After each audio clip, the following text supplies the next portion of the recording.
This is Mrs. Wilcoskis in the library. It is October 20th, 2016, and this video is on how to use NoodleTools to generate citations for your world history and U.S. history projects. Okay, so first thing you want to do is you want to make yourself an account on NoodleTools. If you haven't already done that, and if you're a junior, you probably have. If you're a sophomore, you probably haven't. So you want to go to Writing Resources, and the reason you can actually just Google NoodleTools, but you want all the features that I'm going to show you in a couple different videos, and those features are not available unless you have an account, a paid-for account. And we have purchased a blanket account for the school. So if you access NoodleBib or NoodleTools through the Haiku, then you will have access to our subscription, and you can make your own account. So you just click on through. I have an account, so I don't have to do all of this, okay? But I'm going to sign out so you can see what it looks like for you. This is what you're going to see. This does not work for us. I do not know why. We are a Google Apps for Education school. I've been trying to get this to work. Maybe it will one day, but it doesn't yet. Oh my gosh, I can type.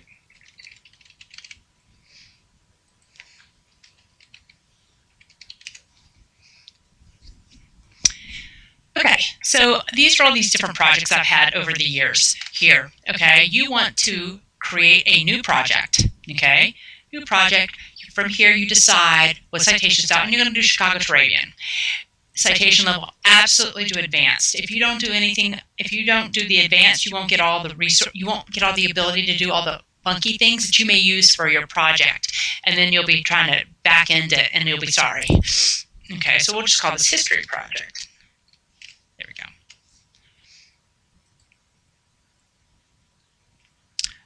Title already exists because I've just been playing with it. We'll call it History 1. Alrighty. From this effort, you can actually write your paper in NoodleTools, and it has a lot of features.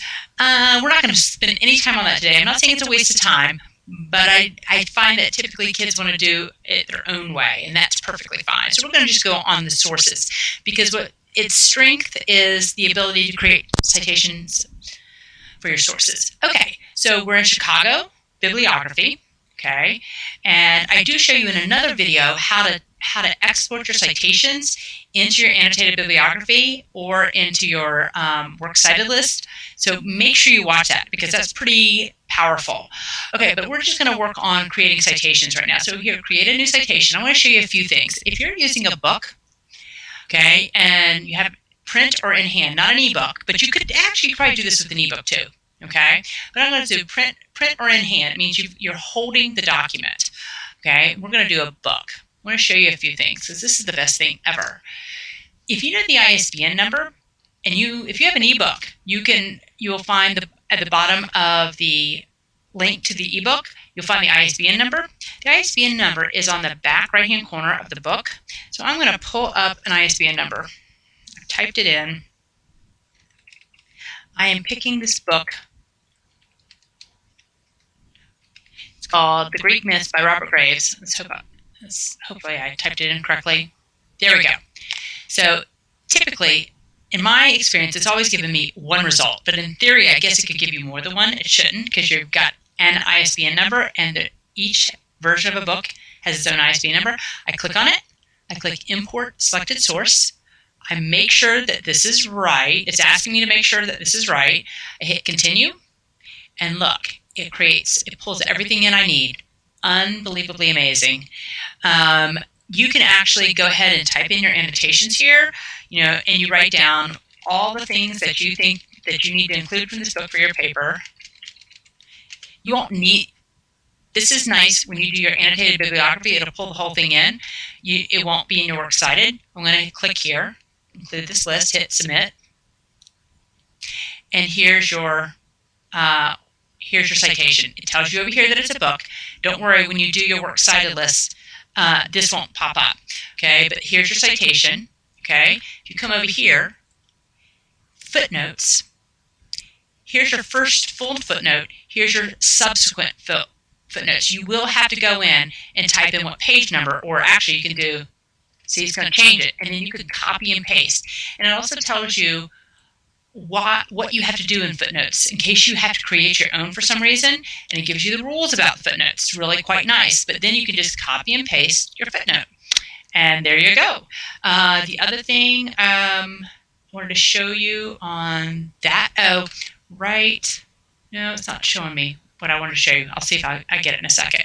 But anyway, when you create your citation list, they'll keep populating right here, and you'll be able to tell right away what type of resources you have, because you have to have X number of books, maybe X number of journal articles. You'll know right away what you have.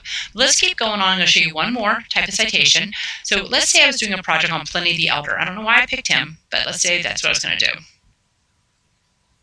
Okay, so I love a research starter. A research starter is a reference article, and here's another one.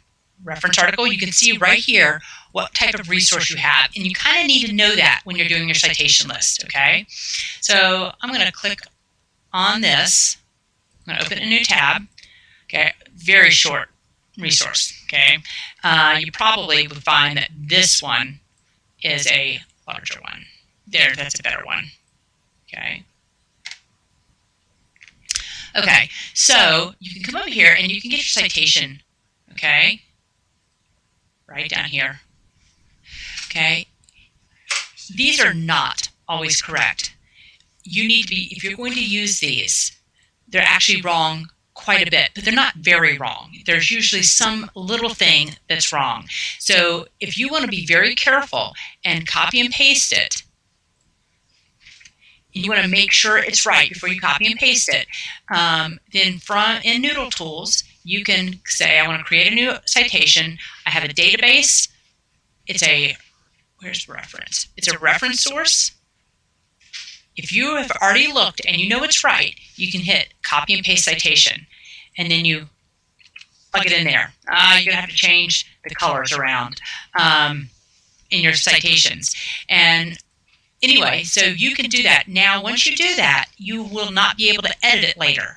Okay? I mean, you can come in here and edit it from here, but it also will not create your footnotes for you. Okay, this is what I wanted to show you real quick. When you're trying to figure out what you're doing, you can come over here. If it pops up over here, you get this little citation guide for reference sources in Chicago. And so it gives you some idea of what you're doing down here. So I'm going to go ahead and leave that in there. I'm going to pretend that that's perfect. I'm going to leave it alone. It's going to go in my citation. Let's see. Reference source book. So I can kind of tell. Let's see. I don't think it's going to do my footnotes. Yep, no. Since you created the citation for the reference source, you're going to have to create the footnote manually. Okay? So when time has come, you click right here. You can, I spent a little bit more time doing this in the other video, but you can actually choose what you want this as, and you want it as a bibliography. Do you want citations and notations? And it goes on and on and on. But anyway, so here we go. Back to my sources. Create new citation. Here are all the different options. Databases are typically what we're having you work from here in the library. If your teacher gives you the right to use a website, you need to verify that the website is vetted and accurate, print or in hand. If you have a book, if you have a magazine, you have a government report in your hand, this is where you use this from. View or heard live.